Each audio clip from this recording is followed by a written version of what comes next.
My first Nintendo platformer was Super Mario Bros. For the NES, and I've been following the genre ever since.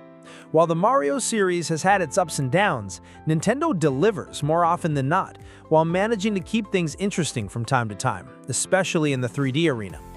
So when I heard that the Odyssey team was working on Donkey Kong Bananza, I perked up. Thankfully, Donkey Kong Bananza is not just Mario Odyssey with the giant punch-prone gorilla. Instead, it manages to forge its own identity, primarily through its destruction system, with a ton of charm and old-school Donkey Kong references to boot. This isn't just Mario Odyssey with a different skin. It's something else entirely. Freedom of exploration is where DK Bananza shines. Through a completely new framework, Donkey Kong Bananza manages to keep things fresh. In short, as Donkey Kong, you'll team up with a young Pauline as you traverse various sub-layers and tango with the evil Voidco organization. It's not always that simple, though. Often, DK and Pauline will get sidetracked, help out various denizens of the underground, and discover new foes.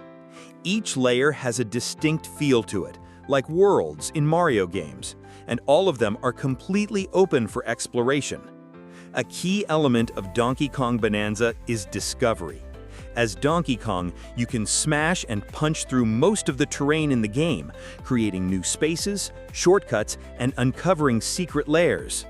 DK has the power to punch downward, forward, and upward, allowing players to create new paths. When combined with a handy sonar slam button, it can be a snap to find hidden objects, eliminating a ton of trial and error related frustration. As you progress through Bananza, more and more mechanics are layered on top to allow for even more traversal opportunities. You can rip a chunk out of the ground and surf on it, utilize powered-up forms to punch through sturdier terrain, glide through the air, and more.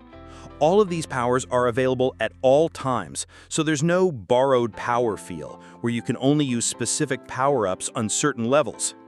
That level of freedom reminds me of Zelda Tears of the Kingdom, where puzzles can be solved in multiple ways. It allows for a large degree of player creativity and cuts down on the chances that you'll get completely stumped by any one puzzle.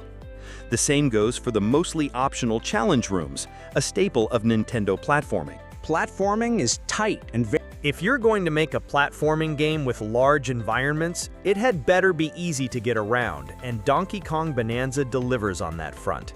If you see a location, you can reasonably explore it, even if it's underground or high up in the sky. The game's level design is interesting in that it doesn't offer straightforward solutions to everything, especially if you have the assist mode toggled off. This freedom is even the case for specific level mechanics, including brightly colored goo that can be destroyed to create objects in a different space. You can interact with the game as intended, or spice things up and try to go at it a different way with a power-up or form, or good old-fashioned digging. You can't dig your way out of everything, but you can come close. In my experience, slowdown is infrequent and did not occur during any crucial gameplay moments.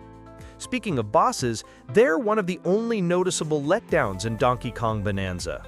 Given the game's focus on traversal and movement, it makes sense that combat would be a little less exciting, but several of them repeat with mainly the same mechanics, and given how large Donkey Kong's Rogues Gallery is at this point, that didn't need to happen.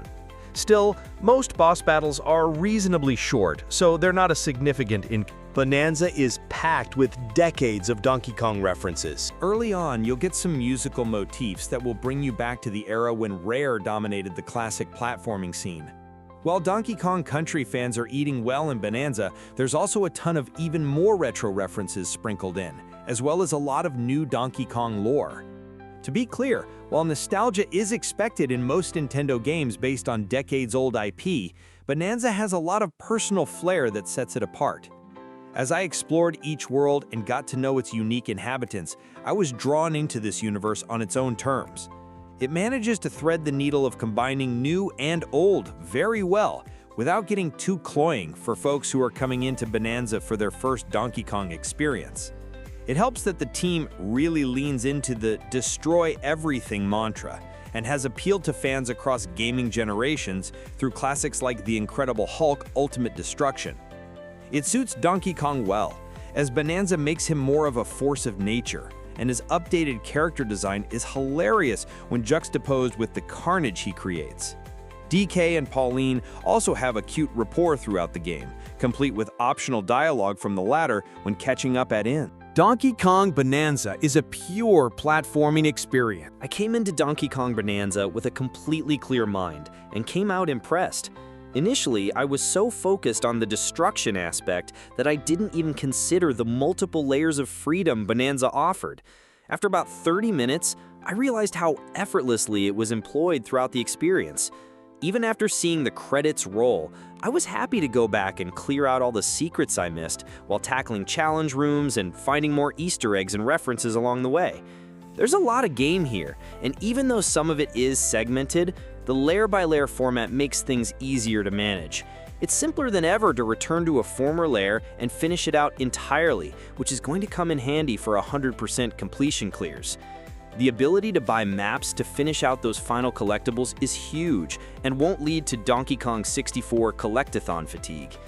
Nintendo typically delivers when it comes to DK, and Donkey Kong Bananza is another success story. The developers did a fantastic job of providing a familiar 3D platforming experience while turning many classic Nintendo elements on their head. I can't wait to see what this team does next, because they're on a